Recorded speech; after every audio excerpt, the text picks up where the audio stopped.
How to download multiple photos from Google Photos. Hi everyone, welcome back to another episode.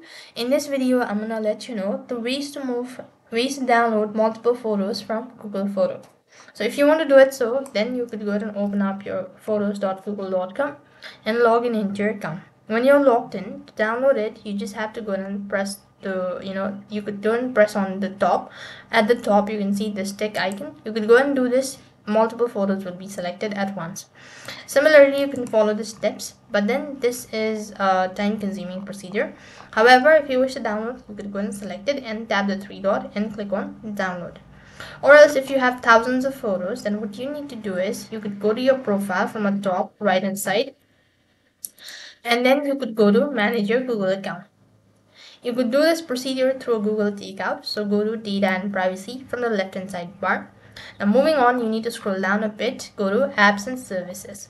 When you are on the apps and services page, press the arrow icon and then you need to go ahead and locate photos.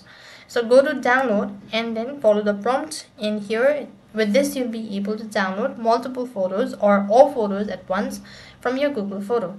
So that's all for this video. I hope the video is helpful. Make sure to like, share and subscribe to our channel. Thank you for watching. See you in our next video.